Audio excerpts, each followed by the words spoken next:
Bonjour à tous les amis, bienvenue pour une nouvelle émission. Aujourd'hui, j'aimerais simplement faire une réponse en fait à un long commentaire qui a été fait sous la vidéo. Vous savez, j'ai fait une vidéo il y a quelques temps qui s'appelait Le sédévacantisme est-il une hérésie? Bon, je voulais pas spécialement continuer sur cette question, mais j'ai vu ce long commentaire alors qui a été posté par une personne qui s'appelle, je crois que son pseudo c'est Musulman devenu catholique. Alors, d'après ce que j'ai compris, je pensais que c'était un musulman devenu catholique, justement, mais en fait, d'après ce que j'ai compris, des personnes m'ont renseigné à son sujet.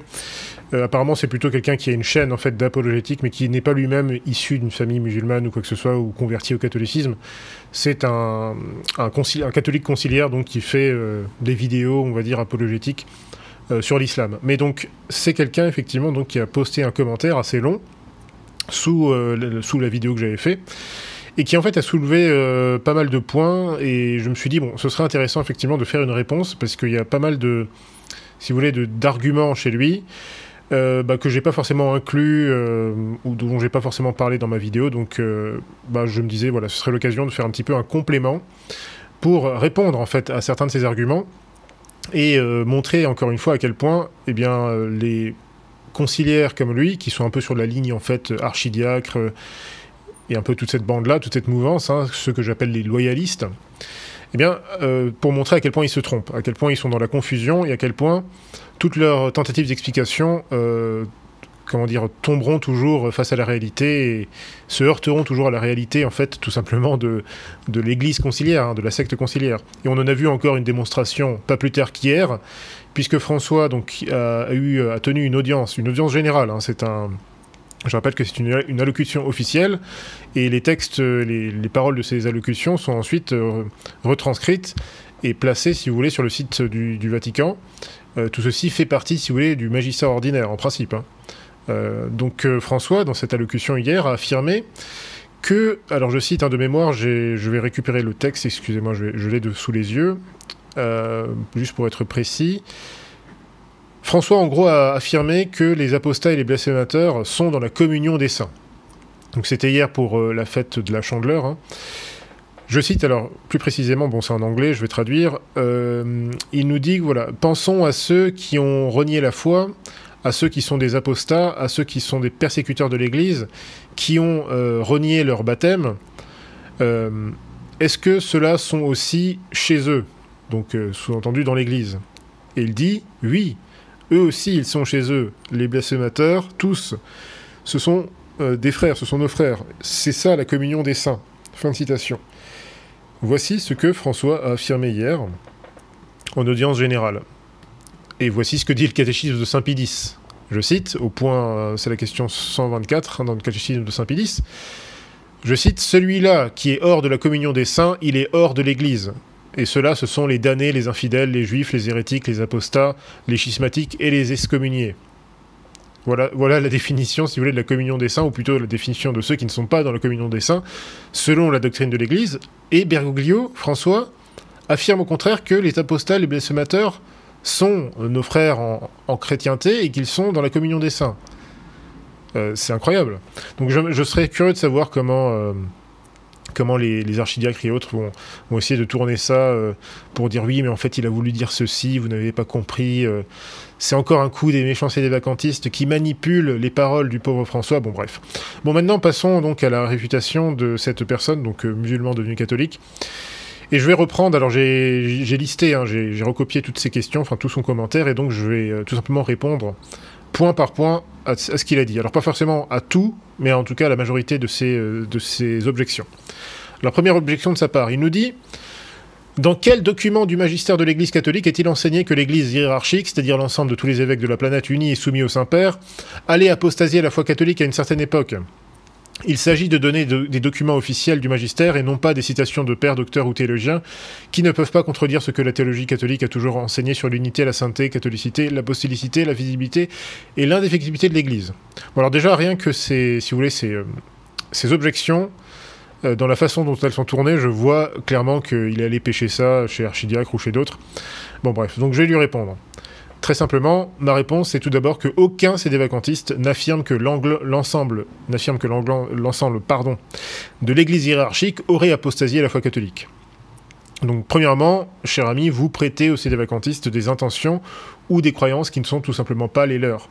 C'est d'ailleurs ce qui se vérifie dans la plupart de vos objections, pardon. Et de fait, en fait, plusieurs membres en fait, de l'Église enseignante n'ont pas signé les documents de Vatican II. Hein. Alors, ils étaient une minorité, c'est vrai, mais ça suffit déjà en fait, à réfuter votre argument. De plus, il y a eu aussi d'autres évêques par la suite qui ont répudié, soit par la parole, soit par les faits, ils ont répudié les doctrines et les liturgies de Vatican II. Alors il y a Monseigneur Lefebvre, c'est le plus connu d'entre eux, mais il y a aussi Monseigneur Blasius Kurz, Monseigneur Tuc aussi, même s'il a eu plusieurs périodes un petit peu difficiles à la fin de sa vie. Mais il y en a eu d'autres d'ailleurs dont on ne connaît pas forcément les noms. Je rappelle que tous les évêques n'ont pas accepté Vatican II, n'ont pas signé les documents de Vatican II. Je crois qu'il y a à peu près une soixantaine, d'évêques, à peu près, hein, j'ai plus le chiffre exact en tête, qui n'ont signé aucun document de Vatican II. Pour des raisons qu'on ignore, ou en tout cas ils n'ont pas fait de commentaires spéciaux par la suite, mais ça prouve qu'ils n'ont pas tous accepté Vatican II, dans tous les cas. Alors certes, c'est une minorité, mais donc déjà ça réfute votre argument selon lequel, selon nous, on affirmerait que toute l'Église hiérarchique aurait apostasié la foi catholique. Bon, ensuite vous nous dites, donc une autre objection, vous nous dites, où est-il enseigné dans les documents officiels de l'Église que l'Église enseignante allait apostasier la foi catholique? Même durant la crise arienne, une partie très importante des évêques gardèrent la vraie foi catholique.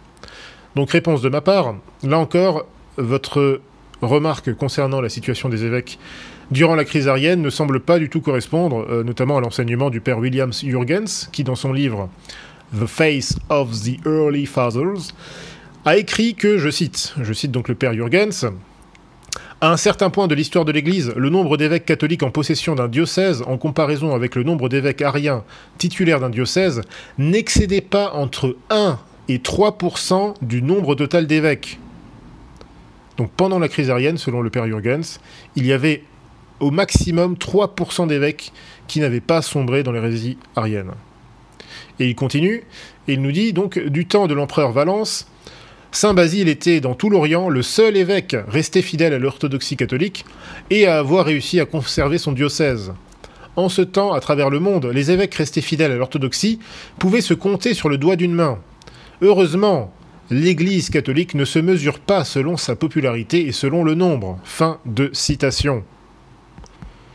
Donc, contrairement à ce que vous dites, il y avait vraisemblablement une majorité d'évêques tombés dans l'hérésie arienne au moins à un certain point, donc à un certain point culminant de la crise arienne. Et quand bien même l'estimation du père Jurgens serait un petit peu exagérée, bon, c'est vrai que ça semble tout à fait incroyable, hein, mais bon, le père Jurgens c'était quand même un historien de l'Église, hein, moi je préfère le croire lui que de croire un anonyme sur Internet.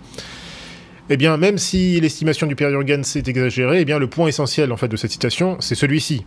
Très important, donc je cite encore le père Jurgens, « L'Église catholique ne se mesure pas selon sa popularité et selon le nombre. » Je rappelle aussi, par exemple, parce que ça c'est quand même assez intéressant, c'est aussi un argument que j'ai souvent entendu, notamment par des types qui avaient un peu parfois des conciliaires qui avaient vraiment un petit peu comme une espèce de tic, vous savez, à chaque fois, j'avais un gars comme ça qui n'arrêtait pas de revenir à une époque sur le compte Twitter du Fidépost ou qui allait sur les comptes Twitter des médias sédévacantistes, et il faisait toujours le même commentaire en disant le sédévacantisme est une hérésie, vous êtes des schismatiques, vous n'êtes pas en union avec l'Église catholique qui compte actuellement 3 milliards de fidèles, ou je sais plus combien il disait, ou 300 millions de fidèles, enfin je sais plus. Et c'était toujours le même commentaire qu'il faisait.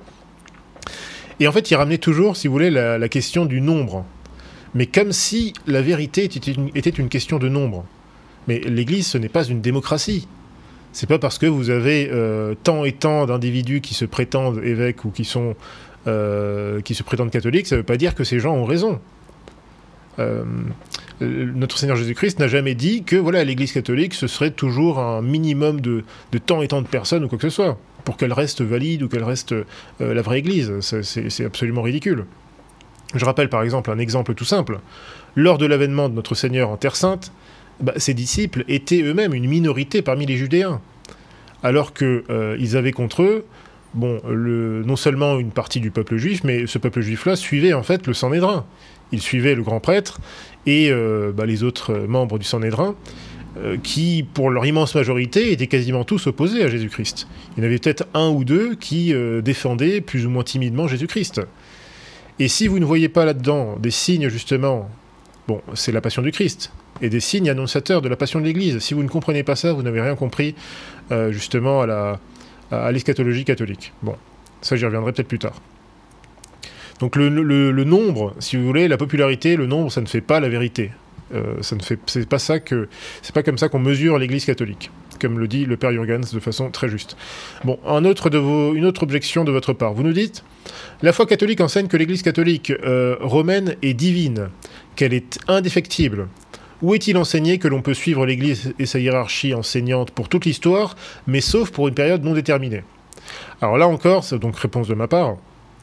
Là, votre question, elle est déplacée et elle montre en fait que vous comprenez pas très bien en fait la position des sédévacantistes. Je pense que vous comprenez pas bien le problème et vous nous prêtez encore une fois en fait des croyances qui ne sont pas les nôtres. Aucun sédévacantiste n'affirme que les fidèles pourraient choisir, si vous voulez, de ne plus suivre l'Église et sa hiérarchie enseignante. Évidemment que non. En fait, les sédévacantistes affirment simplement, conformément justement au droit divin, que la hiérarchie qui a volontairement adhéré, qui a activement, volontairement et pertinemment adhéré donc aux doctrines de Vatican II jusqu'à aujourd'hui, n'est pas et ne peut pas être la hiérarchie légitime de l'Église, en raison des nombreuses erreurs et hérésies qu'on peut trouver dans l'enseignement du magistère conciliaire, auquel ils adhèrent, pour la plupart d'entre eux, de façon extrêmement enthousiaste. Donc, voilà, je ne sais pas d'où vous sortez cette affirmation, comme quoi on refuserait de se soumettre à la hiérarchie. Bah non, c'est juste qu'on considère que ces gens, s'il y a des hérésies dans le Vatican II, forcément, ces gens-là, ces évêques conciliaires, la plupart d'entre eux ne peuvent pas être des évêques légitimes. C'est ça notre position, c'est pas autre chose. Ensuite, vous nous dites, donc, autre objection de votre part, vous nous dites, la théologie catholique n'a jamais enseigné que l'Église allait connaître la défaite et se transformer en prédicatrice de l'erreur pour les hommes de bonne volonté durant une période de son histoire. L'Église catholique romaine est divine, elle est habitée et dirigée par la Sainte Trinité, et Satan n'arrivera jamais à en prendre le contrôle, malgré le fait que l'immense majorité de ses membres soient des pécheurs. Donc, réponse de ma part, donc, comme vos précédentes remarques, vous ne comprenez manifestement pas en fait la position sédévacantiste, et vous lui prêtez des conclusions grotesques qui ne sont pas les siennes. Aucun sédévacantiste n'affirme que l'Église aurait connu la défaite et qu'elle se serait transformée en prédicatrice de l'erreur. Tout simplement parce que l'Église est indéfectible. Justement, mon cher ami, ça que vous ne semblez pas comprendre. Réveillez-vous, l'Église ne peut pas enseigner l'erreur. Et ça, je vais y revenir plus tard parce que manifestement, vous semblez croire que l'Église peut enseigner l'erreur. Vous allez voir pourquoi tout à l'heure. Mais justement, c'est ça que vous comprenez pas. En fait, les sédévacantistes, ce sont des ultramontains. Je dirais même que c'est des ultramontains. C'est précisément parce qu'ils défendent farouchement le dogme de l'infaillibilité pontificale et de l'indéfectibilité de l'Église, c'est justement pour ça qu'ils affirment, conformément à la théologie dogmatique, qu'il est impossible que l'Église, par ses papes, enseigne les erreurs de l'Église conciliaire. J'essaie de vous expliquer en fait ce qu'est la mentalité et la position sédévacantiste. C'est une position ultramontaine en réalité. Et donc la conclusion des sédévacantistes, c'est celle-ci. C'est que les papes, entre guillemets, de Vatican II, ne peuvent pas être des papes légitimes en raison des erreurs et des hérésies manifestes que l'on trouve dans plusieurs de leurs documents. En conséquence de quoi, ces papes ou pseudo-papes ne sont en aucune manière les pasteurs suprêmes d'une église à laquelle, par leur hérésie, ils ne peuvent pas appartenir. Et ceci, c'est l'enseignement du pape Léon XIII, qui enseigne dans Satis Cognitum, par exemple, je cite, « Il serait absurde de prétendre qu'un homme exclu de l'Église a autorité dans l'Église. » Et ceci est encore confirmé, par exemple, par l'enseignement de Pie XII, dans Mystici Corpori Christi, où il nous dit « Car toute faute, même un péché grave, n'a pas de soi pour résultat, comme le schisme, l'hérésie ou l'apostasie, de séparer l'homme du corps de l'Église. » Donc, le péché, même le péché mortel, ne sépare pas l'homme de l'Église. Ça, c'est évident, c'est catéchisme de base. Par contre, le schisme, l'hérésie, l'apostasie, oui, ça vous sépare, surtout quand c'est pertinace, manifeste, public, quand c'est une hérésie ou un schisme ou une apostasie publique manifeste, etc. Oui, vous êtes séparé du corps de l'Église. Vous êtes hors de l'Église ipso facto. Et c'est exactement là-dessus, justement, que se fondent plusieurs papes déjà, Paul IV notamment, et d'autres encore, d'autres théologiens, docteurs de l'Église, pour affirmer cette doctrine qui est aujourd'hui en fait la base de la position sédévacantiste, à savoir que un pape qui enseigne l'hérésie publiquement, manifestement, pertinemment, eh bien il est ipso facto déchu de sa charge. Il ne peut pas être pape. Il n'y a personne qui le déchoit de cette fonction, de cette charge, de cet office. C'est par son hérésie même qu'il se condamne lui-même. Ceci est l'enseignement universel, constant de tous les pères, docteurs de l'Église, mais aussi des papes.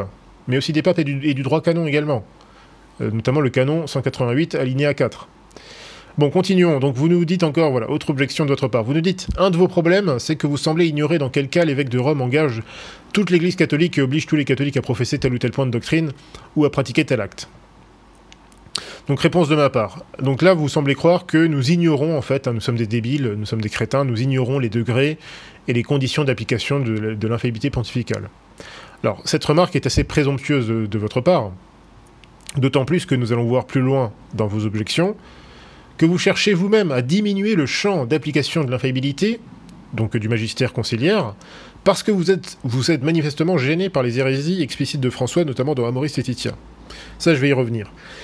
En tout cas, cette remarque que vous faites, là, je sens une petite influence de l'abbé Horowitz. Je sens une petite influence de l'abbé Horowitz qui est quelqu'un qui me semble, si vous voulez, sympathique à bien des égards. Hein, ça ne m'a pas l'air d'être une mauvaise personne du tout. Mais malheureusement, il est dans la confusion, il est trompé.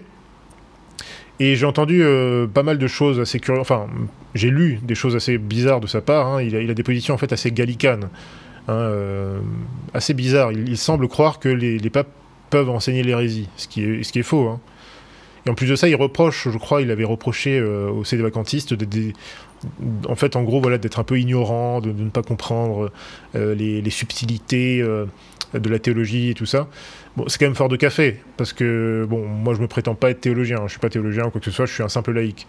Mais excusez-moi, moi, combien de fois, par le passé, j'ai entendu dire, au contraire, des gens qui aujourd'hui suivent l'abbé Horowitz ou d'autres gens comme ça, ces mêmes personnes, par le passé, nous disaient « Oui, mais en fait, vous, les sédévacantistes, votre doctrine est trop compliquée, les choses que vous nous dites, voilà, vous nous parlez du droit canon, de la théologie dogmatique, théologie morale, ceci, cela, c'est trop compliqué, les fidèles ne peuvent pas comprendre, etc., etc. » Donc, en fait, par le passé, on nous reprochait d'être trop technique sur le plan de la théologie. Aujourd'hui, on nous dit au contraire qu'on est des crétins. Il faudrait savoir. Bon, ensuite, vous nous dites... Autre question. Les sacrements de l'Eucharistie et de l'ordre sont-ils valides depuis les réformes de Vatican II? Si vous me dites que l'Église catholique a perdu ces deux sacrements, vous dites donc que le démon était plus fort que Dieu. Donc réponse de ma part, là encore, votre remarque me fait vraiment croire que vous ne comprenez rien du tout à la position sédévacantiste. Je vais essayer de répondre dans l'ordre. Premièrement, c'est vrai que les sédévacantistes considèrent généralement que le rite de consécration épiscopale mis en place par Paul VI semble invalide, notamment dans sa forme. Et donc dans l'intention aussi. Il est aussi exact que les sédévacantistes considèrent que le rite Novus Ordo, donc le nouveau Ordo Missé, mis en place par Paul VI, est invalide, à peu près pour les mêmes raisons d'ailleurs, hein, pour le problème de forme et d'intention. Mais deuxièmement, attention, aucun sédévacantiste ne croit, contrairement à ce que vous pensez, aucun sédévacantiste ne croit que l'Église catholique aurait perdu ces deux sacrements comme vous l'affirmez. C'est absolument ridicule. Ce que disent les sédévacantistes, c'est plutôt que l'Église conciliaire, du moins dans le monde latin, semble effectivement avoir perdu le sacerdoce. Un peu d'ailleurs à la manière d'un châtiment. Un châtiment qui ressemble beaucoup à celui des juifs pharisiens, ceux qui s'étaient opposés, n'est-ce pas, à la petite minorité qui avait suivi, qui était restée fidèle au Messie Jésus-Christ. Eh bien, ces juifs pharisiens, quel était leur châtiment pour avoir renié justement l'enseignement du Messie? Eh bien, c'est qu'ils ont perdu le sacerdoce. Ils ont perdu le sacerdoce d'Aaron, parce qu'ils ont refusé de reconnaître le Messie Jésus-Christ. Ça devrait peut-être ring a bell, enfin vous évoquer quelques événements récents. Bon, troisièmement, beaucoup d'autres catholiques non sédévacantistes, des tradis d'autres tendances, considèrent eux aussi soit que la messe de Paul VI est carrément invalide, mais au minimum ils vont la considérer comme étant impie. Ce qui d'ailleurs est impossible. Je veux dire, l'Église ne peut pas donner aux fidèles des sacrements qui sont mauvais pour l'âme, mauvais pour la morale, etc., etc. D'ailleurs, c'est une position. Cette position, c'est un peu celle malheureusement, de la frate. Alors, par le passé, la frate était plus catégorique. Il y a encore, jusqu'à la fin des années 2000, la frate avait encore... vous pouvez encore trouver des articles sur archive.org. de l'ancien site de la FRAT, où vous voyez que la FRAT considérait plutôt que la messe Paul VI était invalide. Mais aujourd'hui, voilà, c'est une position qui n'est plus vraiment officielle, ou en tout cas qui n'est plus, qui est observée peut-être par certains prêtres ou fidèles, mais aujourd'hui, leur position, c'est plutôt de dire que la messe Paul VI est simplement impie, qu'elle n'est pas bonne, etc. Et c'est pas seulement d'ailleurs leur position à eux. Hein. Même certains prêtres de Ecclesia Dei, hein, je pense notamment à l'abbé Laguéry, qui récemment, je crois, a fait une interview dans Présent, une interview hallucinante, où il explique pourquoi lui ne veut absolument pas célébrer la messe Paul VI, parce qu'en gros, voilà, c'est une mauvaise messe, c'est un mauvais rite, etc. etc. Hein. Je résume en gros ce qu'il dit. Tout ceci, ce sont des positions absurdes. Hein, ce sont des positions absurdes. L'Église ne peut pas donner des mauvais sacrements ou des sacrements dangereux pour les fidèles, c'est absolument impossible, ça n'a aucun sens. Et cette position, cette croyance, qu'entretient malheureusement certains tradis, hein, à la FRAT ou à l'IBP et ailleurs, cette croyance est condamnée. Elle est condamnée par le magistère, notamment par le pape Pie VI dans Auctorem Fidei. Je crois que c'est la proposition numéro 47 ou... Je sais plus. En tout cas, il y a une proposition qui est condamnée, c'est celle d'affirmer que, voilà, que l'Église peut donner, si vous voulez, des cérémonies ou des sacrements qui conduisent plutôt à l'impiété plutôt qu'à la piété. Je crois d'ailleurs que le Concile de Trente aussi condamne cette position. Donc... ça a valeur d'anathème, hein, faites très attention à ça. Bon, en tout cas, ça, c'est pour nos amis tradis non cédévaques. En tout cas, malgré leur erreur à ce niveau-là, en tout cas, la FRAT ou l'IBP, voilà, tous ces gens-là refusent catégoriquement de pratiquer la messe Paul VI. Donc, peu importe quelle est leur explication, ils ne veulent pas de la messe Paul VI. Donc, moi, je me demande, déjà, comment est-ce que vous expliquez ça? Pourquoi est-ce que vous n'allez pas leur reprocher la chose?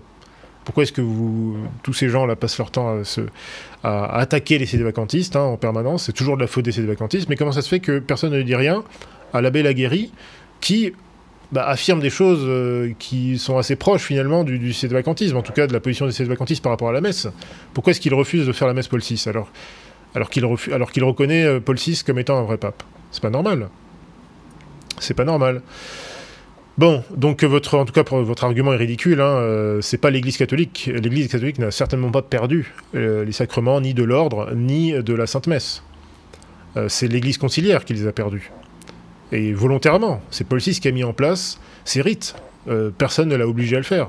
Mais il les a mis en place pour des raisons dont on pourrait parler une autre fois, mais voilà, il les a mis en place. Et du coup, oui, l'Église conciliaire n'a plus... manifestement, en tout cas dans le rite latin, ne semble plus avoir des ordres valides ni une messe valide.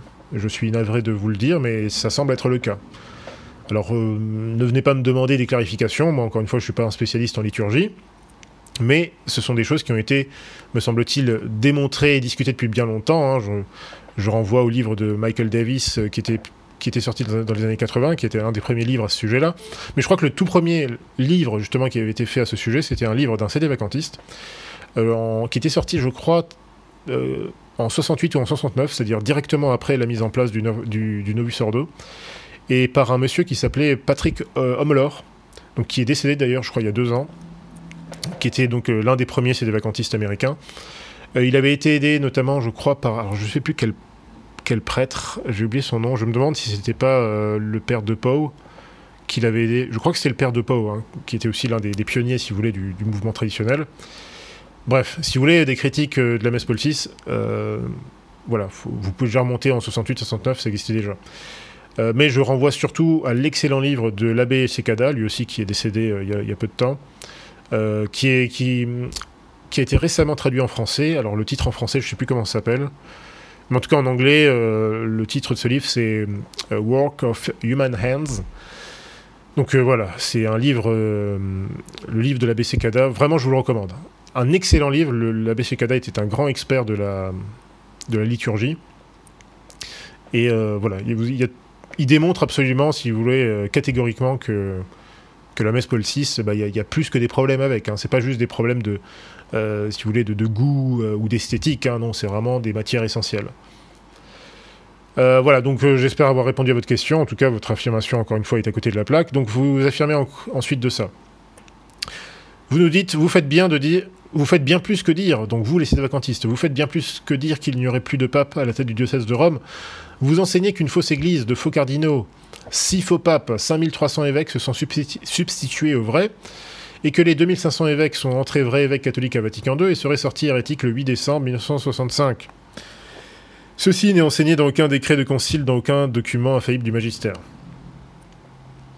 Alors premièrement, les sédévacantistes considèrent en effet que si les papes, entre guillemets, de Vatican II sont hérétiques, eh bien, ils ne peuvent donc pas être à la tête de l'Église catholique. Encore une fois, c'est un constat tout simple, qui découle de l'enseignement de Léon XIII, ou tout simplement du magistère. Justement, vous nous demandez en permanence des citations du magistère, on vous les donne et ça ne vous plaît pas.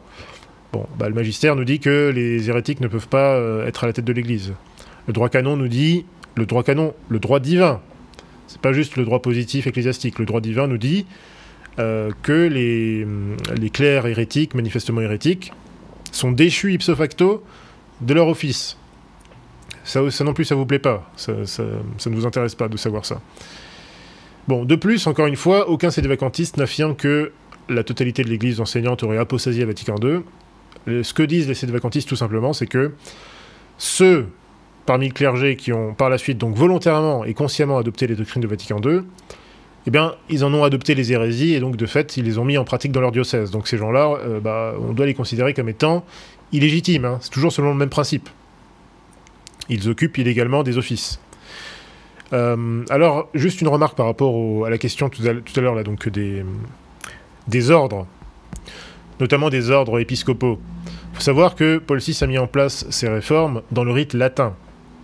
Mais dans les rites orientaux, en général, melkite, syriaque, etc., il n'y a pas eu de réforme. Alors je crois qu'il y a eu des réformes mineures qui n'ont pas forcément affecté en fait la forme, la matière et l'intention de ces rites. Et par conséquent, alors après il faut voir au cas par cas selon les lignées, parce qu'il y a aussi des évêques orientaux parfois qui sont ordonnés ou consacrés par des évêques, on va dire, conciliaires latins, enfin occidentaux. Mais d'une façon générale, il reste sans doute pas mal d'évêques valides, si vous voulez, dans le monde oriental. Dans le monde oriental catholique, j'entends évidemment. Ce qui est d'ailleurs assez paradoxal. Bon, continuons. Donc ensuite, vous nous dites ceci. De plus, la Sainte Bible n'enseigne pas une telle déroute de la Sainte Église, fondée par Dieu à la Pentecôte. Vos citations de la 14e à la 15e minute ne sont pas des actes du magistère, mais des citations de docteurs ou de saints. Lisez les controverses de saint François de Sales qui expliquent que tous les évêques ne peuvent pas tous sombrer et adhérer à l'hérésie. Bon, voici ma réponse. Donc premièrement, la Sainte Bible affirme explicitement, dans le livre de Daniel, ainsi que dans 2 Thessaloniciens 2, verset 4, que, je cite, « L'homme de péché, le fils de la perdition, l'adversaire qui s'élève au-dessus de tout ce qui est appelé Dieu, ou qui est adoré jusqu'à s'asseoir dans le temple de Dieu, se faisant lui-même passer pour Dieu. » Fin de citation. Donc ces passages, mon cher ami, sont généralement interprétés par les exégètes comme étant la description de la grande apostasie et de l'occupation du temple de Dieu par l'Antéchrist ou par son agent, qui est le faux prophète.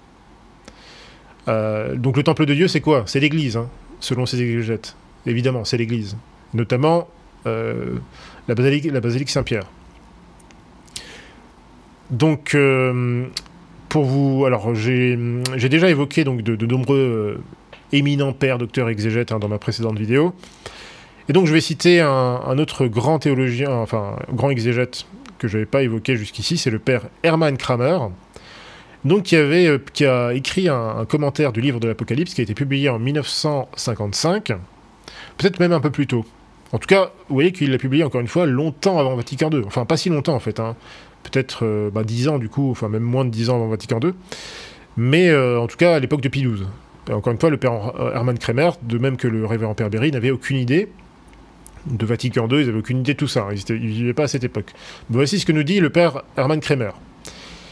Il nous dit « Les versets 1 à 5 du 12e chapitre du livre de l'Apocalypse exigent ici une application spécifique à l'événement futur qui est très nettement désigné par cette prophétie et au cours duquel l'Église souffrira la passion la plus intense de toute son histoire. » Est-ce que vous entendez bien ce que le père Kramer dit? L'Église souffrira la passion la plus intense de toute son histoire.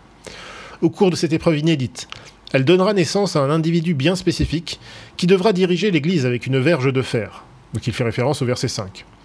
Ce passage décrit un conflit qui s'engage au sein de l'Église afin d'élire celui qui devra gouverner les nations dans la manière clairement indiquée ici. À la lecture de ce texte, il ne fait aucun doute qu'il s'agit ici d'une élection papale, puisque seul le Christ et son vicaire, par droit divin, ont le droit de diriger toutes les nations. De plus, rappelons que l'Église ne traverse pas de tels conflits à chaque élection papale. Mais dans le cadre de cette élection, les puissances ennemies adopteront probablement une attitude particulièrement agressive afin d'empêcher l'élection du candidat attendu, au moyen de menaces, en provoquant l'apostasie générale, en usant de l'assassinat ou en menaçant l'emprisonnement de ce candidat s'il devait être élu. Cette situation suppose l'existence de dispositions extrêmement hostiles chez les gouvernements européens qui s'opposeront à l'Église. Cette situation causera de grands troubles à l'Église car un interregnum prolongé a toujours eu des conséquences désastreuses, en particulier dans un contexte de persécution généralisée. Si Satan devait chercher à empêcher l'élection papale, l'Église connaîtrait de grandes souffrances. Satan sait bien à quel point une longue vacance du trône pontifical favoriserait son projet de reconquérir son ancienne domination sur le monde. Voir 2 Thessaloniciens 2, verset 7. Fin de citation. Donc voici ce qu'enseigne le père Kramer dans les années 50.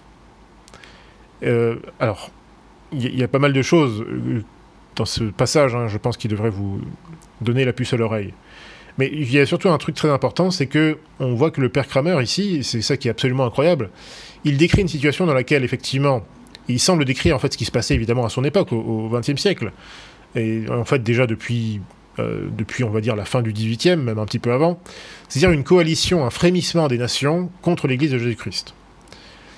Les nations frémissantes contre l'Église, et donc qui... d'abord par les rois, puis ensuite par les gouvernements révolutionnaires, cherchent à attaquer l'Église dans tous les sens, cherchent à éliminer le catholicisme, à persécuter l'Église, voilà, de toutes les manières. Et donc, pour arriver jusqu'à ce point, eh bien, il y a effectivement, enfin, ça s'est vraiment passé, il y a eu ce fameux complot de la haute vente, qui, dès la fin du XIXe siècle, cherchait justement à pénétrer non pas seulement les séminaires, mais carrément même la curie, pour mettre en place des gens, des taupes, pour arriver un jour, justement, peut-être à mettre en place un pape, je cite, selon leur cœur. Ce projet avait été éventé, justement, et donc avait été complètement démantelé, et le pape de l'époque, je crois que c'était... Est-ce que c'était déjà Léon XIII, je crois, ou peut-être c'était même déjà avant, je crois. En tout cas, peu importe, les papes avaient été mis au courant, justement, et donc ils avaient essayé de mettre en place des choses. Bon. Mais si vous voulez... La situation décrite aujourd'hui par la Société vacantiste n'a rien, si vous voulez, d'extraordinaire. Elle n'a rien de nouveau, enfin, elle n'a rien d'inconnu, en fait, finalement, pour toute personne qui lit un petit peu le magistère, la théologie dogmatique, et surtout l'exégèse. Donc, qui sont quand même les matières principales, si vous voulez, de toute la théologie catholique. Et là, le père Kramer nous dit que le faux prophète, ou en tout cas, qui serait donc un agent de l'Antéchrist, eh bien, sera un petit peu, sera un petit peu, si vous voulez, au milieu d'un complot général, qui sera organisé par des gouvernements, en tout cas par toutes ces forces temporelles, mais qui sont hostiles à l'Église, et qui vont essayer d'empêcher, si vous voulez, la tenue normale d'une élection papale. N'est-ce pas ce que nous avons, enfin, n'est-ce pas ce qui semble être arrivé avec l'élection de Jean XXIII et celle de Paul VI, où on sait, alors surtout pour l'élection de Jean XXIII, c'est sans doute la plus étrange, ou en tout cas celle sur laquelle il y a le plus de soupçons, puisqu'on sait par de nombreux témoignages même par le témoignage même de l'intéressé, on sait que le cardinal Siri semble avoir été élu à la base, c'était lui qui devait succéder à Pie XII, mais qu'il y a eu une machination, il y a plusieurs témoignages qui vont dans ce sens, et lui-même, le cardinal Siri, semble avoir admis à des témoins qui sont allés l'interroger à ce sujet, il a admis qu'effectivement, il y a eu un complot lors du conclave, et finalement, d'ailleurs même la fumée blanche qui avait annoncé son élection était sortie, donc de la cheminée, comme le veut la tradition. Certains journaux, et même la radio Vaticane avaient annoncé la chose en disant, voilà, nous avons un pape a été élu, mais immédiatement après, en fait, il y a une fumée noire qui est sortie, et donc on voit qu'il y a eu comme un problème. Et en fait, ce problème, il est élucidé en fait, par les témoignages qui nous sont parus, et qui semble corroborer effectivement une machination, un complot effectivement pour empêcher l'élection donc du cardinal Siri, qui était plutôt un conservateur, quelqu'un vraiment dans la droite ligne, on va dire, de Pie XII. Et ça donc a conduit à l'élection de Jean XXIII, qui lui n'était pas vraiment du style conservateur. Hein. C'est lui qui a initié Vatican II, et on sait qu'il avait aussi un passé assez trouble. En tout cas, c'est assez incroyable que le père Kramer décrive ce qui s'est manifestement passé. Lui, il le décrit quelques années plus tôt. Mais lui, il le fait, si vous voulez, à sa manière d'exégète. Et donc, voilà, il nous dit effectivement qu'une longue vacance du trône papal favoriserait évidemment le projet de Satan. Et que ce serait un désastre pour l'Église. Et c'est un désastre, on le voit, toute la confusion que ça amène. Mais tout ceci, il faut comprendre que c'est un châtiment. Si vous ne comprenez pas ça, vous n'avez rien compris. Bon, deuxièmement, pour revenir à votre objection, il y a quelque chose que je remarque vraiment dans tous vos propos, dans tout votre long commentaire là, et vos objections, il y a quelque chose que je remarque, c'est que je sens un certain mépris vis-à-vis de l'enseignement des docteurs et des éminents théologiens approuvés par l'Église catholique. Hein, vous nous dites, donnez-nous tel texte du magistère, vous exigez de nous qu'on vous donne des textes du magistère, des ceci, des cela, mais vous semblez mépriser l'excellence, si vous voulez, des pères, des docteurs, des théologiens, comme si, je sais pas, vous vous prenez pour qui, en fait? Alors, cette attitude qui est la vôtre est d'autant plus puérile et ridicule qu'en plus de ça, vous nous reprochez de ne pas connaître les subtilités du magistère, du droit canon. Bon. Moi, ce que je constate, c'est plutôt que... moi, ce qui me semble, c'est plutôt que c'est vous qui manquez, en fait, cruellement de formation. Pour votre gouverne, juste un exemple, le pape Léon XIII, concernant justement les études bibliques, enseignait ceci dans Providentissimus Deus. Je cite, « Celui qui professe l'Écriture sainte doit aussi mériter cet éloge, qu'il possède à fond toute la théologie, qu'il connaît parfaitement les commentaires des saints-pères, des docteurs et des meilleurs interprètes. Excusez-moi. Telle est la doctrine de Saint Jérôme et de Saint Augustin. » Fin de citation. Voilà, donc votre mépris pour les pères, les docteurs et les exégètes n'est absolument pas une attitude catholique. C'est vraiment scandaleux. Ensuite, il est évident que les pères, si on les prend séparément, les pères ne sont pas infaillibles en tant que tels, évidemment. Ils ne sont pas papes, donc ils ne sont pas infaillibles. Par contre, ce qu'on appelle le consensus moral des pères de l'Église, eh bien, ce consensus, lui, il est infaillible. Et ceci, c'est un enseignement de la session 4 du Concile de Trente.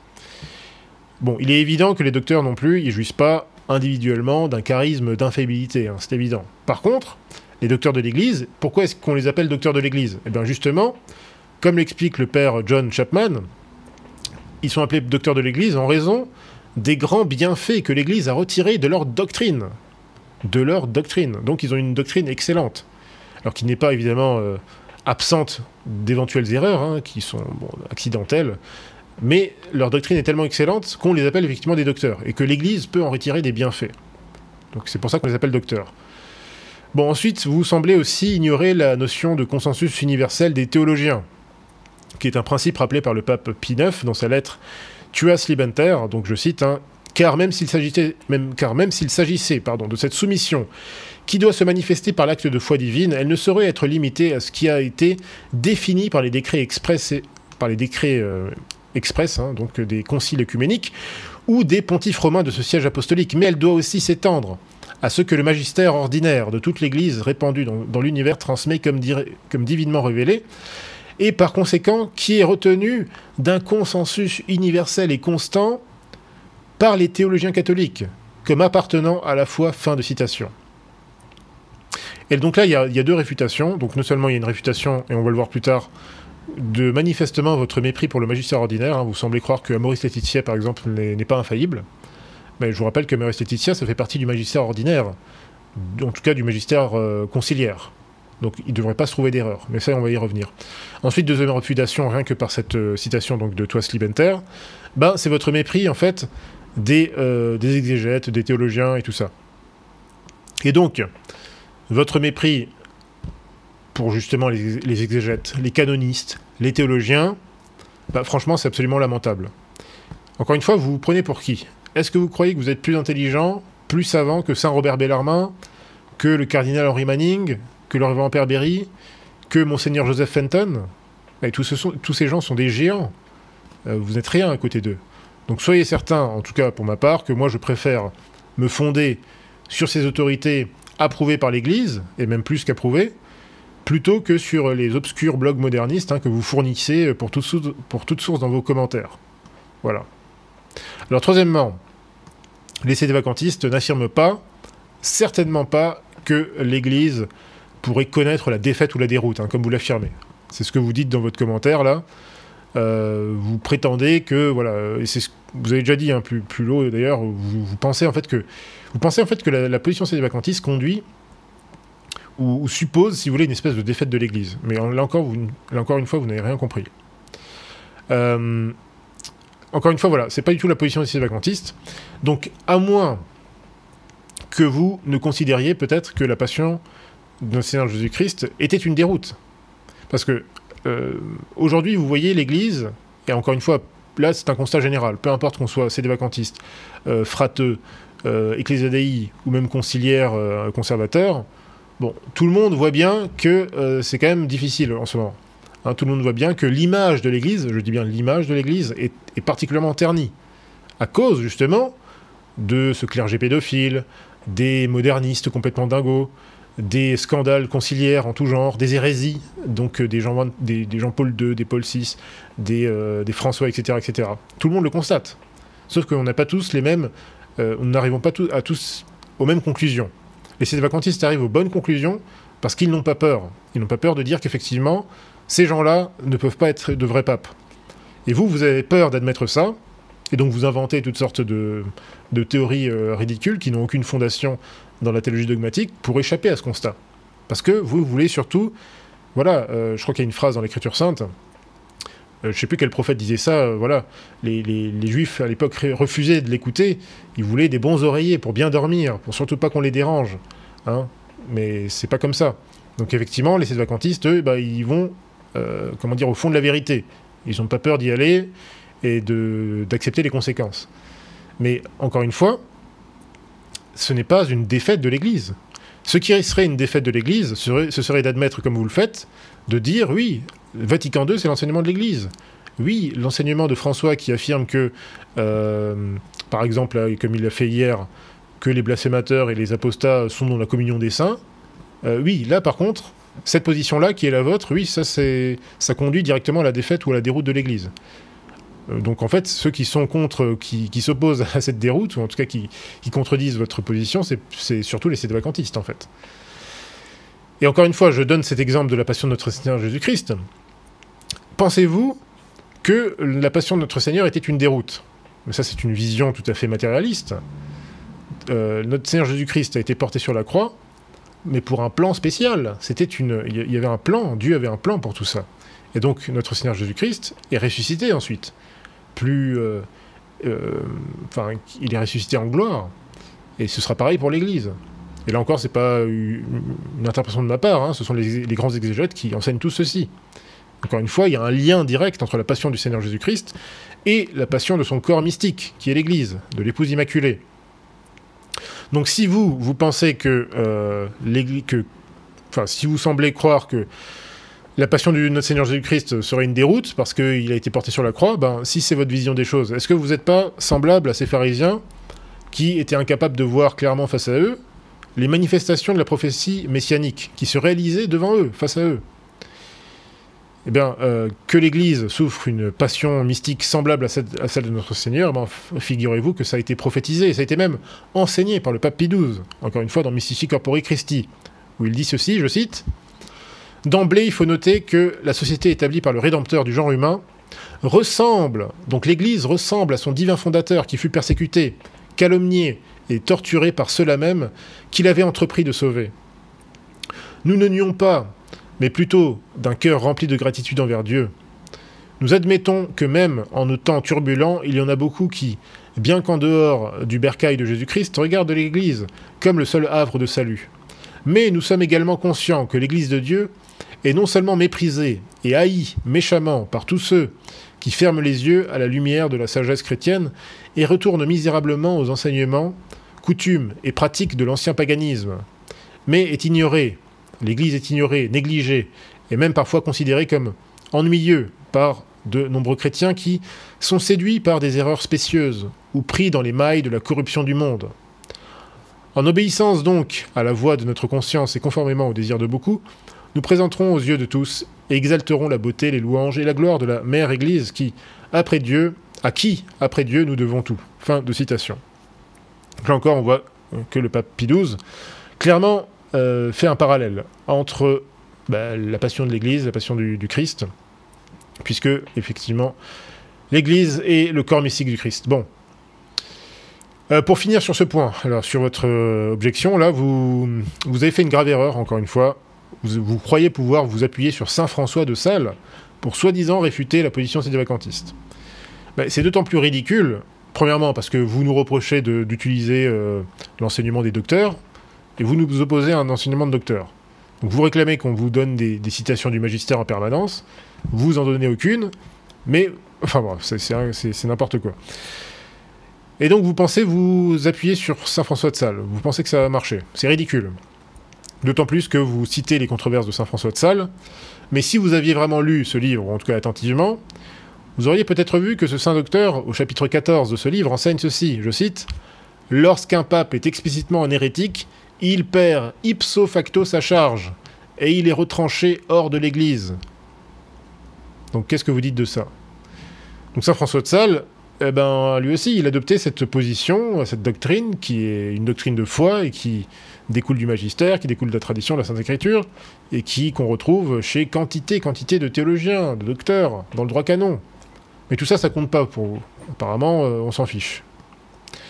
Bon, ensuite, vous nous dites, alors là, c'est incroyable, vous nous dites, vous, le fidéposte, vous faites à plusieurs reprises du libre examen. Vous faites du libre examen avec l'Écriture sainte, car le sens que vous donnez à tel ou tel verset n'est pas celui donné par les documents du magistère infaillible de la Sainte Église. Bon, là, on tombe carrément dans la calomnie pure et simple. Je vous demande, cher ami, alors sauf erreur, hein, je vous demande à quel endroit de ma vidéo est-ce que j'ai pratiqué du libre examen? À quel endroit? J'aimerais savoir. Parce que même quand je me risque à une hypothèse concernant, par exemple, le rapprochement d'un passage biblique avec notre situation actuelle, je soumets toujours mon propos sur l'enseignement, ou en tout cas je le soumets plutôt à l'enseignement d'un père, d'un docteur, ou d'un exégète approuvé. Toujours. Quand j'ai fait un développement sur Daniel et tout ça, je citais le révérend Père Berry, j'ai cité Saint Vincent de Lérins. C'est pas des choses que j'invente, tout ça. Je passe, en fait, on passe notre temps à citer, à faire des citations dans tous nos textes, et ça c'est commun à tous les... normalement à tout catholique sérieux, hein, qui fait un exposé ou quoi d'autre, c'est évident.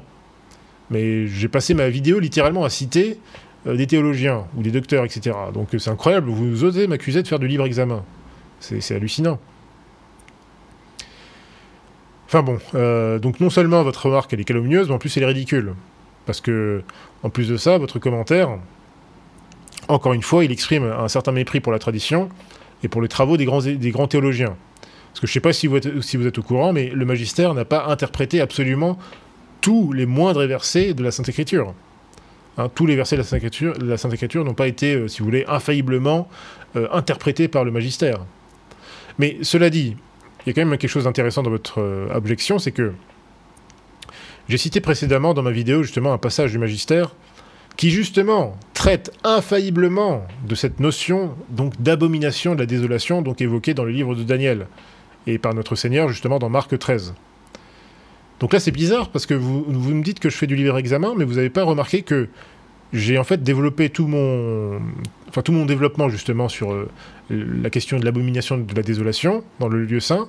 Je l'ai développé autour notamment d'une citation du magistère, puisque le pape Paul IV, dans sa bulle Cum ex apostolatus officio, déclare explicitement que c'est pour retarder au maximum l'abomination de la désolation qu'il promulgue son décret. Et justement, il dit quoi ce décret? Enfin, cette bulle plutôt, Cum ex apostolatus, elle dit que si jamais un jour il apparaissait qu'un souverain pontife lui-même, avant sa promotion et élévation au cardinalat ou au souverain pontificat déviant de la foi catholique, était tombé en quelque hérésie, sa promotion ou élévation, même si elle a eu lieu dans la concorde et avec l'assentiment unanime de tous les cardinaux, est nulle, sans valeur et non avenue. Donc c'est incroyable. Là, vous n'avez pas remarqué, par contre.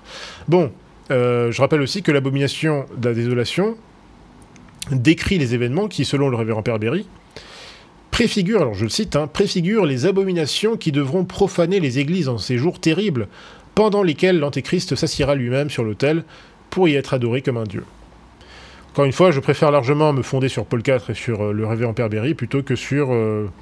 Alors je sais même pas d'ailleurs sur quoi vous vous basez finalement. Vous nous reprochez de faire du libre examen, mais où sont vos sources, où sont vos références? Il n'y en a aucune dans votre commentaire. Bon, ensuite, vous nous dites, vous réduisez la Sainte Église à 0 évêque. Selon vous, reste-t-il un seul évêque catholique en 2022 sur la planète Terre? Bon, là encore, accusation ridicule. Aucun c'est des vacantistes, à part peut-être quelques fous isolés, les zinzins, là. À part eux, il n'y en a aucun qui affirme qu'il ne resterait plus aucun évêque valide aujourd'hui. Donc là encore, vous exagérez la position des vacantistes parce que, manifestement, vous ne la comprenez pas très bien. Ensuite, vous nous dites, vous ne voyez pas que réduire les évêques à 1 ou à 10 revient à déclarer la quasi-disparition de l'Église invincible. Le dogme de la visibilité de l'Église est détruit avec votre hérésie, qui consiste à dire qu'il est possible qu'à une époque de la vie de l'Église, tous les baptisés seront trompés et prendront pour vrai pape et vrai évêque des gens qui ne seront que des hérétiques et des apostats de la foi catholique. Alors là, il faut que je fasse une réponse un petit peu... Bon, on va terminer là-dessus, ensuite sur Amoris Laetitia, mais il faut que je fasse une réponse parce que ça revient souvent. C'est sûrement, d'ailleurs, l'un des arguments des lefévristes, disant oui, mais le sédévacantisme ne peut pas être... ça ne peut pas être vrai parce que ça nuit à la doctrine de la visibilité de l'Église. Alors, voici comment je vais répondre. Je vais essayer de répondre dans l'ordre. Déjà, même en supposant qu'il n'y ait plus qu'une dizaine de vrais évêques aujourd'hui sur Terre, cela ne signifierait en rien la disparition de l'Église. J'ai déjà évoqué tout à l'heure le propos du père Jurgens, historien de l'Église, qui parlait effectivement de l'époque de la crise arienne.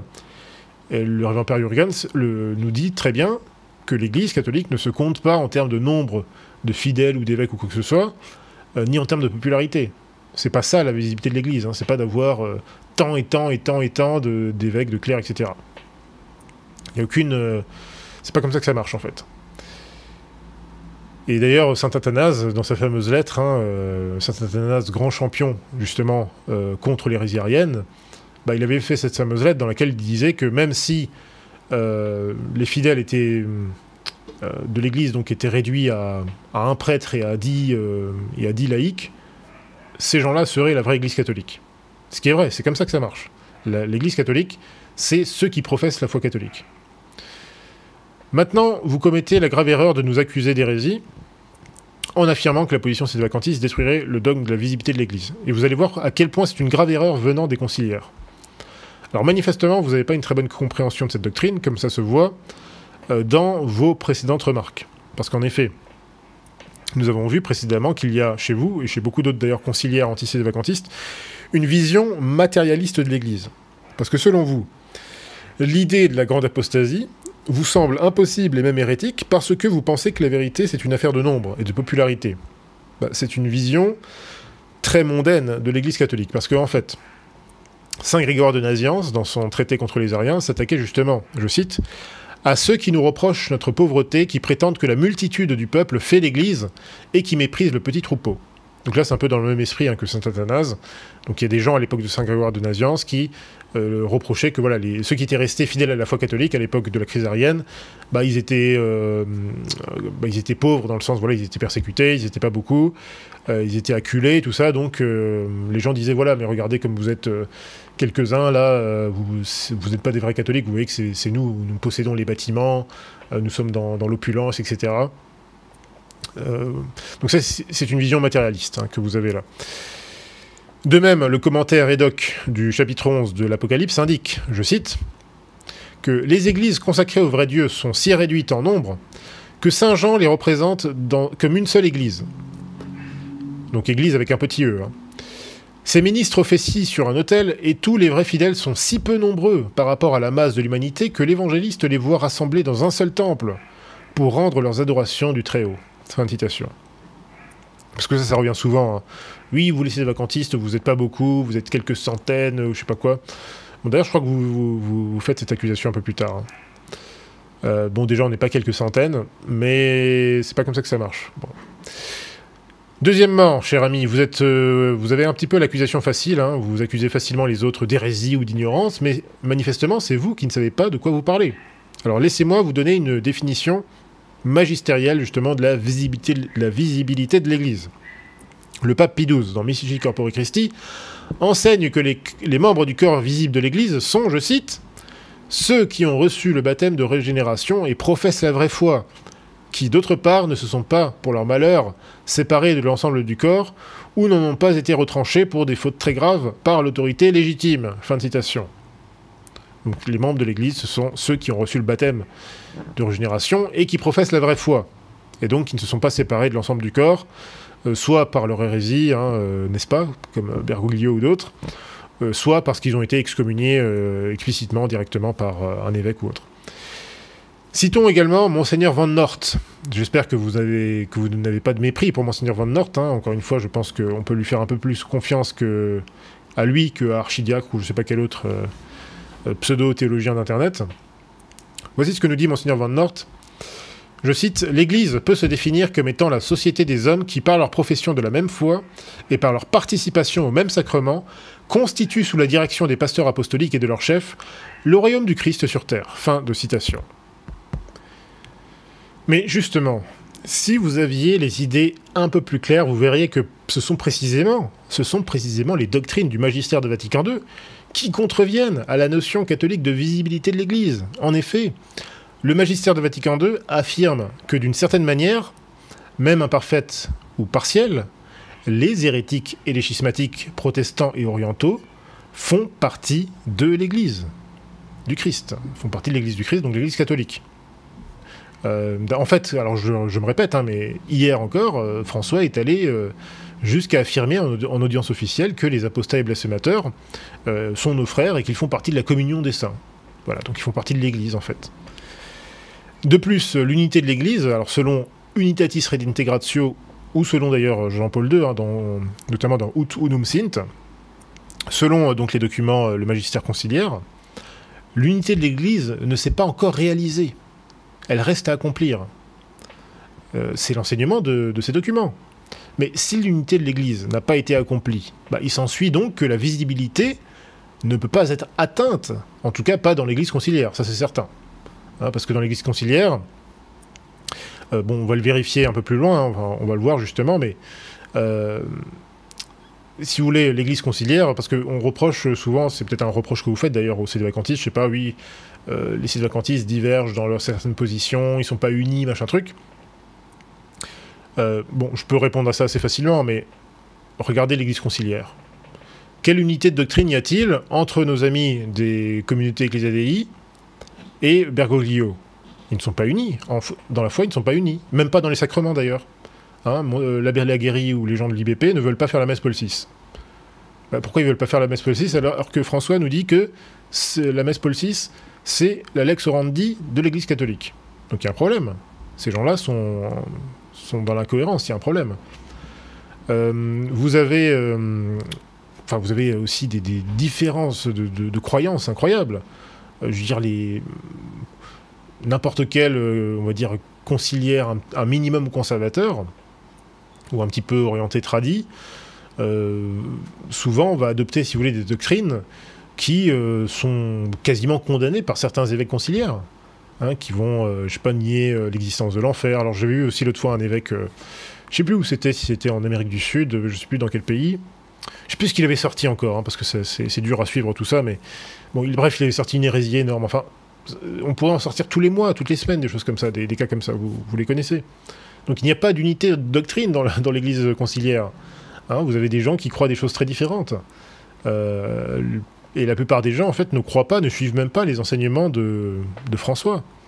À part, évidemment, les loyalistes, hein, qui vont chercher, évidemment, à arrondir les angles.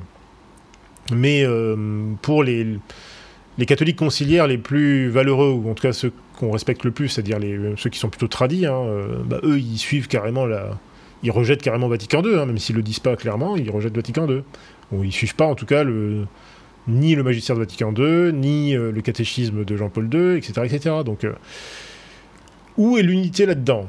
Et donc, où est la visibilité de l'Église là-dedans? Parce qu'en fait, la visibilité et l'unité, ce sont deux notions absolument liées à ce niveau-là.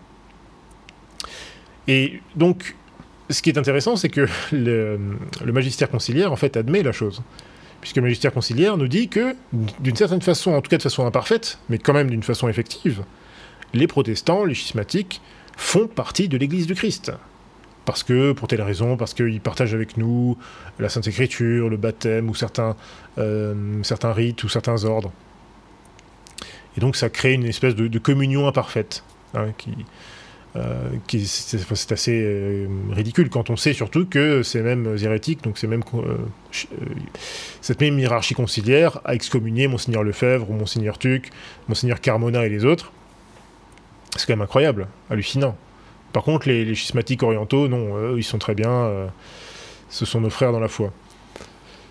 Donc, ce qui est intéressant, c'est que cette idée, en fait, d'une église désunie en doctrine, est donc fatalement invisible, en fait, hein, parce qu'elle est indiscernable. Hein, on ne sait pas qui est vraiment dans l'église.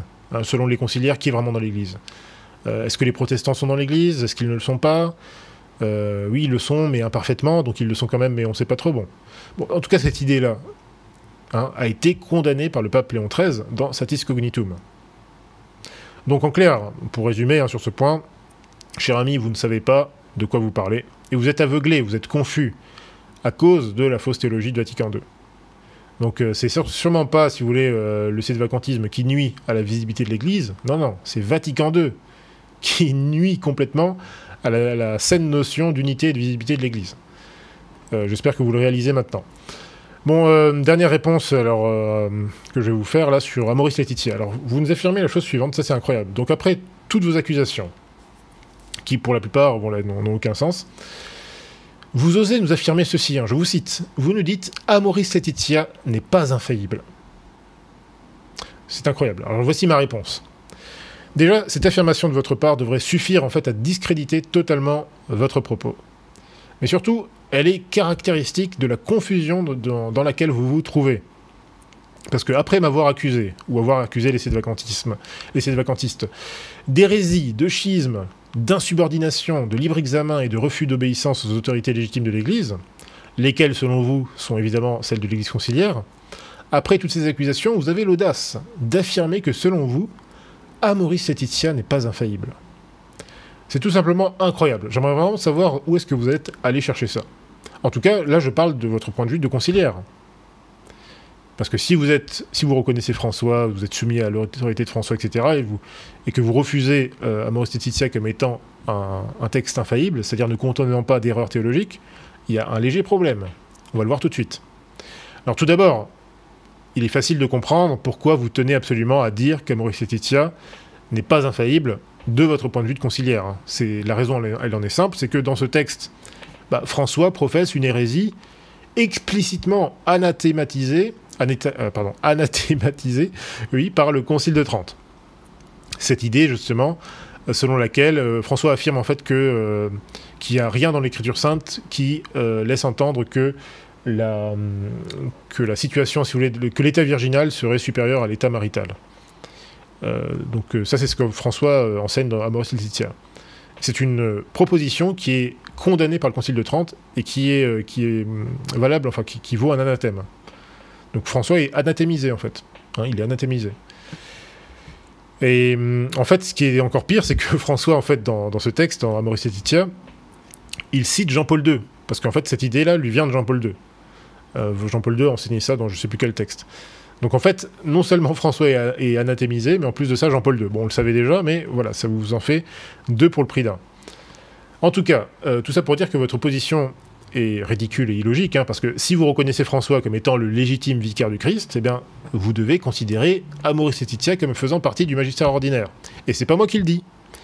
En janvier 2015, répondant justement à ceux qui se posaient des questions, etc., François a lui-même déclaré, hein, donc votre pape, selon vous, il a déclaré ceci, je cite, « J'ai écrit une encyclique ainsi qu'une exhortation apostolique », donc là il fait référence à Maurice, « Je fais constamment des déclarations, je donne des homélies.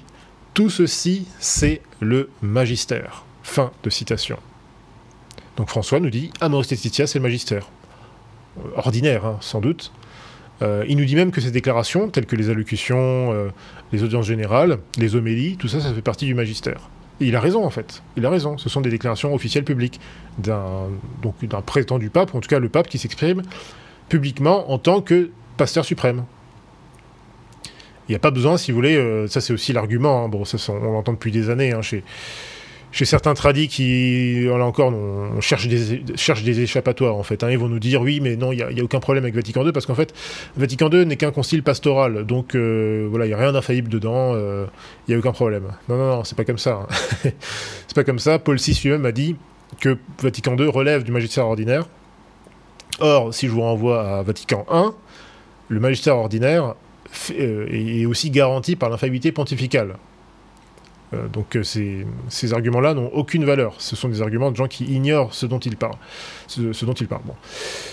Je pourrais aussi d'ailleurs, par rapport à Maurice Laetitia, je pourrais aussi ajouter qu'à la demande des évêques conciliaires d'Argentine, François avait publié un document complémentaire justement afin de confirmer les doctrines d'Amoris Laetitia et même de donner des conseils pour leur application.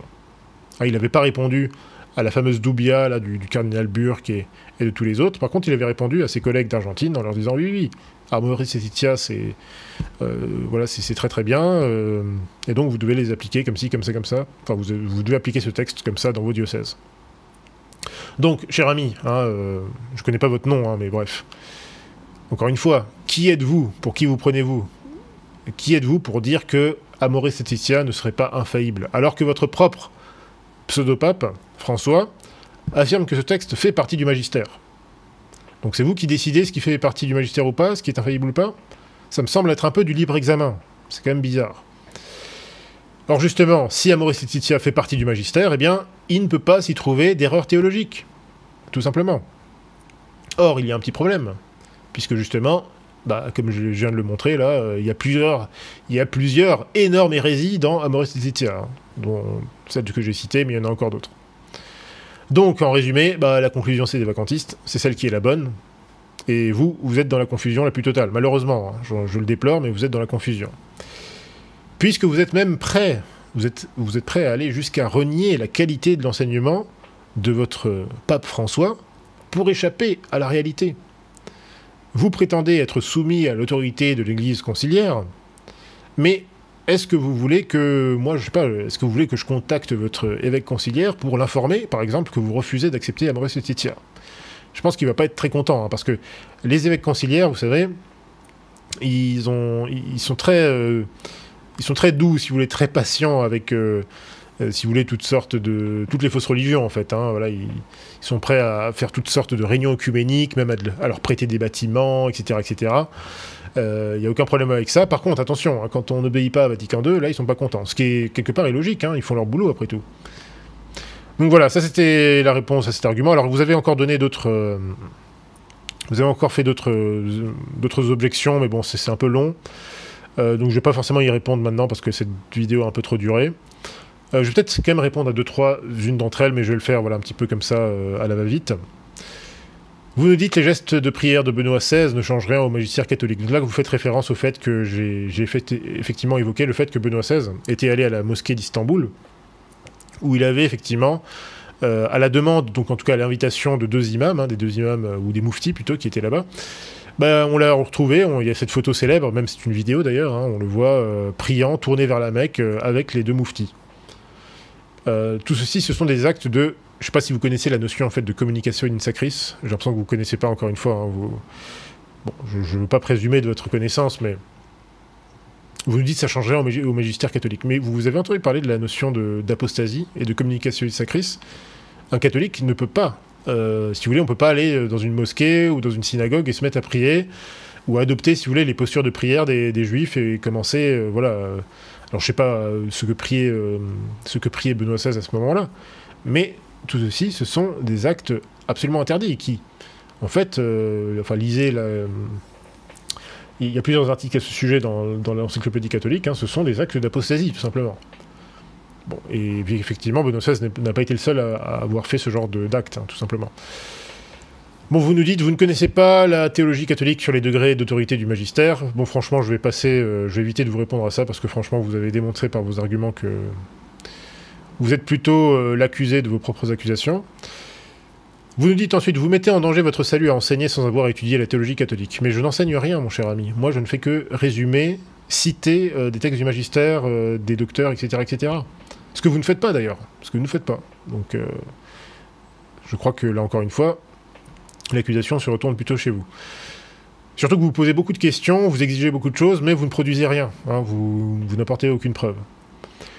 Ensuite, vous nous dites, vous ignorez que ce ne sont pas les canonistes qui formulent les dogmes dans la Sainte Église. Vous ignorez le rôle du droit canon. Alors là, c'est vraiment une remarque stupide de votre part. Ce ne sont pas les canonistes qui formulent les dogmes dans la Sainte Église, pardon. Et quel est le rapport? Vous nous dites que vous ignorez le rôle du droit canon. Mais vous avez déjà ouvert un manuel, vous avez déjà ouvert tout simplement le Code de droit canon de 1917. Le Code de droit canon de 1917, il y a des parties qui relèvent du droit, ce qu'on appelle le droit positif ecclésiastique. Ce sont des lois donc, qui sont plus ou moins changeantes. Et vous avez beaucoup d'autres parties qui relèvent du droit divin. Et vous avez une introduction au début du Code de droit canon qui vous dit, voilà, voici comment distinguer ce qui relève du droit divin et ce qui relève plutôt du droit positif, etc. Donc, quand j'évoque par exemple le canon 188, ben, sachez, cher ami, que ceci relève du droit divin. Si vous regardez dans le Code canon 1917, au canon 188, vous avez une note de bas de page qui indique sur quel passage du magistère tel ou tel canon est sourcé, justement. Ben, le canon 188, il est fondé sur la bulle Cum ex apostolatus officio de Paul IV. Et exactement au chapitre, justement, enfin, à la partie, justement, que j'ai citée tout à l'heure, hein, donc à savoir que un pape hérétique est ipso facto déchu de sa charge. Il ne peut pas être un vrai pape. Donc ça, vous semblez l'ignorer. Hein. Ça, c'est bizarre, ça n'intéresse jamais personne. C'est quand même curieux, alors que c'est vraiment la base. Hein. C'est tout simplement la base. Donc je relève que vous avez aussi un certain mépris pour le rôle du droit canon, et manifestement, vous ignorez. C'est plutôt vous qui ignorez le rôle du droit canon. Ensuite, vous nous dites, vous commettez un péché mortel, ou au moins matériellement, de calomnie envers les papes. Je ne calomnie aucun pape.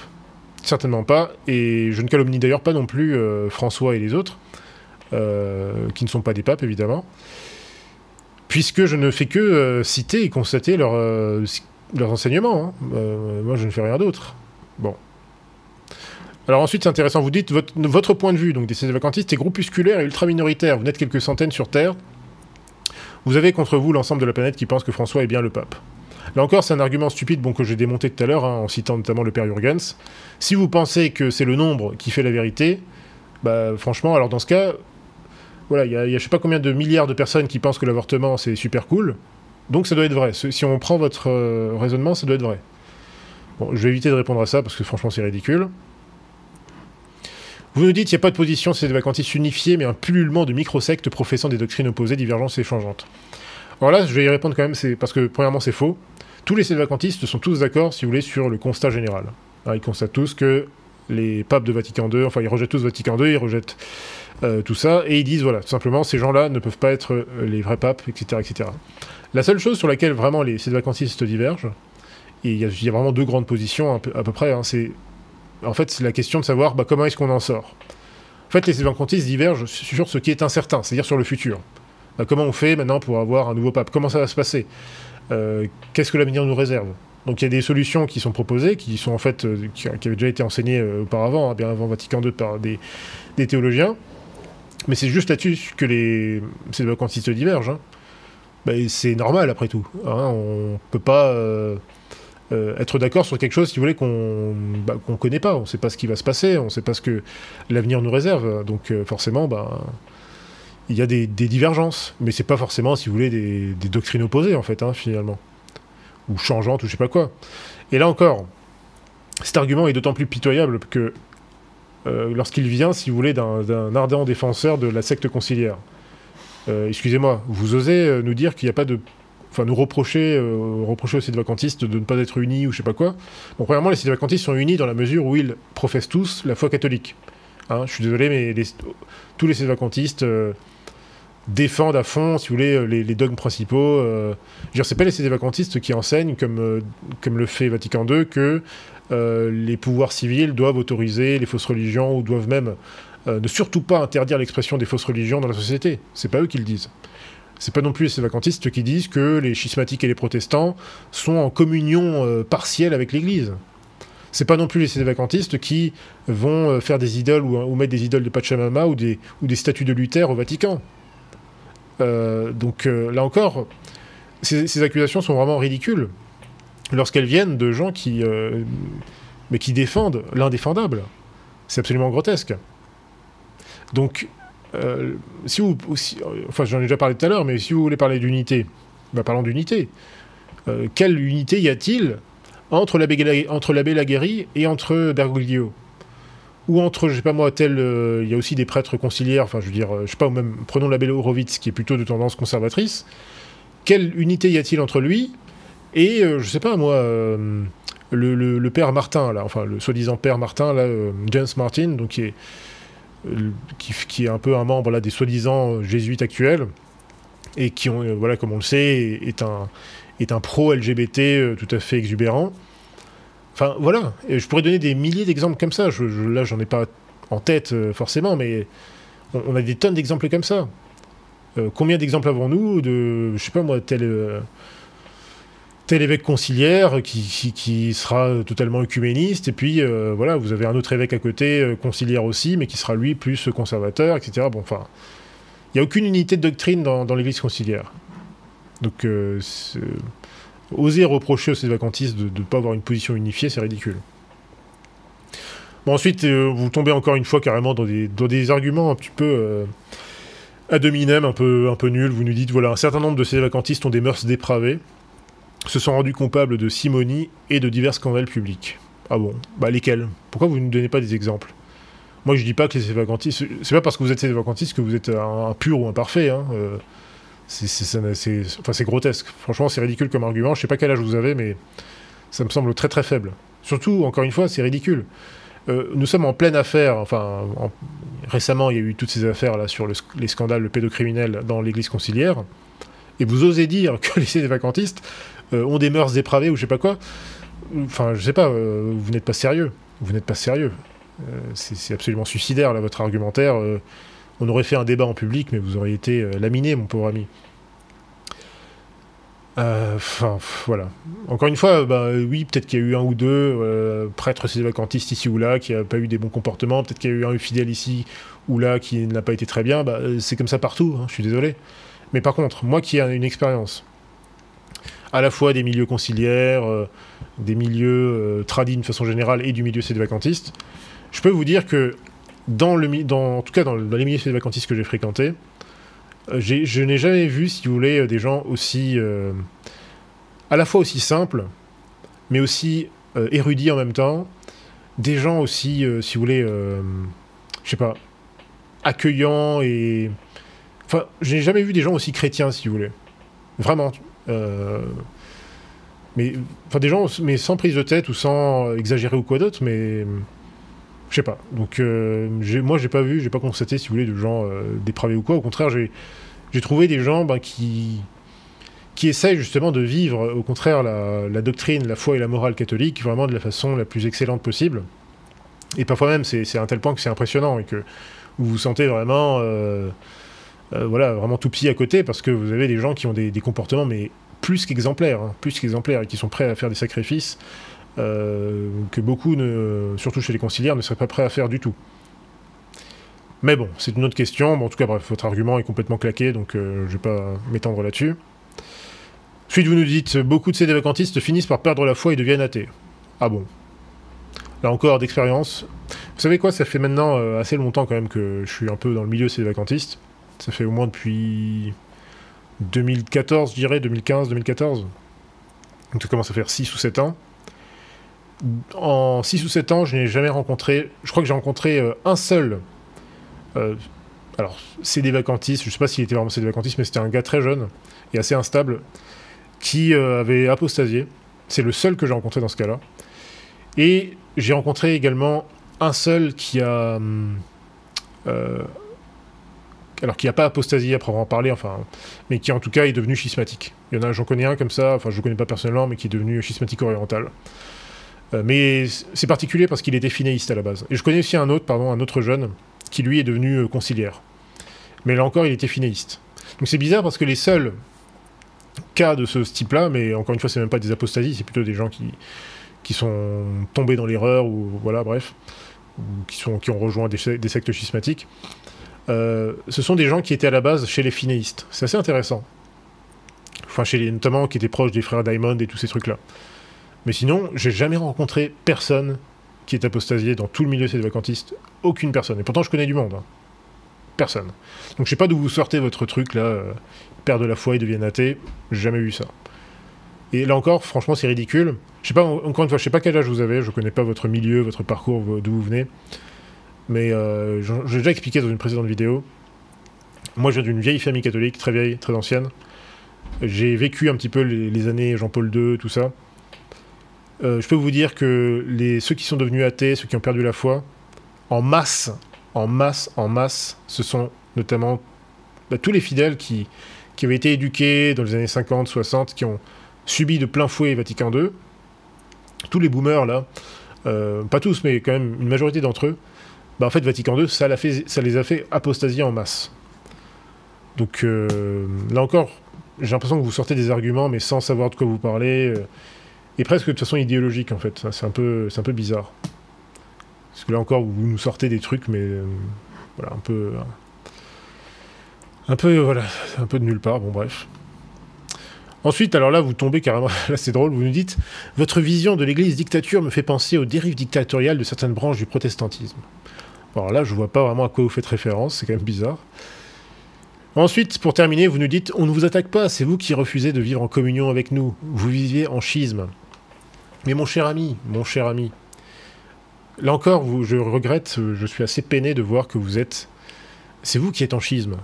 Vous n'êtes pas en conformité avec les enseignements de François. François nous dit « Les apostats et les blasphémateurs sont dans la communion des saints. » Vatican II nous dit « Les protestants et les schismatiques orientaux sont dans une communion, certes imparfaite, mais ils sont quand même dans une communion avec nous, avec l'Église du Christ. » Donc, vous voyez bien que même les sédévacantistes, aussi horribles soient-ils, eux aussi sont en communion avec vous, quelque part. Imparfaitement, ou je sais pas, d'une façon étrange, que nous expliquera peut-être un jour François. Donc, bon, je dis ça un peu en plaisantant, mais voilà, vous semblez être dans la confusion, mon ami. Effectivement, nous refusons de vivre en communion, effectivement, avec la secte conciliaire, pour des raisons évidentes, puisque nous voyons bien clair dans son jeu. Mais donc non, par contre, nous ne vivons pas en schisme du tout. Nous vivons en union avec l'Église, et nous sommes soumis, en fait, au pape. Une fois qu'il y en aura un qui reviendra, une fois que Dieu permettra qu'il y ait de nouveau un vrai pape, eh bien, on sera très content de se soumettre à lui, et nous serons, je l'espère, les plus ardents ultramontains du monde. Et je pense qu'il y aura aussi beaucoup d'autres catholiques conciliaires qui seront ravis aussi, parce qu'ils subissent comme nous. Alors pas tout à fait comme nous, parce qu'ils n'ont pas tout compris, mais ils subissent. Ils ont de la peine. Ils sont dans la confusion. Ils voient bien tout ce qui se passe, mais ils ne comprennent pas d'où ça vient, ils ne comprennent pas, ils n'ont pas toutes les réponses. Et donc vous, mon pauvre ami, vous êtes un peu sur la voie de ceux qui n'ont pas tout compris. Et je le sais bien, donc j'espère que petit à petit vous allez avoir les bonnes grâces pour comprendre que, en fait, voilà, c'est pas possible que François soit un vrai pape. C'est pas possible que ces gens-là, que Vatican II, c'est pas possible que ce soit un vrai concile de l'Église. Mais bon, voilà, donc je pense que j'en ai fini, hein, ça fait quand même une longue émission. Mais je tenais à faire cette petite réplique. Voilà, encore une fois, ne voyez aucun grief par rapport à vous. Hein, donc là, je m'adresse à... Encore une fois, je connais pas votre nom, hein, mais musulmans devenus catholiques, là. J'aime le fait déjà que vous fassiez de l'apostolat envers les musulmans. Je regrette évidemment que vous le fassiez peut-être de façon peut-être un peu conciliaire. Après, j'ai pas vu vos contenus, mais j'apprécie en tout cas l'effort. Hein. On a un point commun au moins à ce niveau-là, mais voilà, ne pensez pas que ce soit une attaque personnelle. J'ai rien contre vous, je ne vous connais pas. Par contre, voilà, je ne pouvais pas rester insensible aux erreurs que vous avez professées ou indiquées dans vos objections. Donc, j'espère avoir répondu à ça. Bon, d'ici là, chers amis, chers auditeurs, je pense que je n'ai plus qu'à vous souhaiter, ma foi, une bonne journée, et puis je vous dis à très bientôt pour une nouvelle émission du Fidéposte. Salut!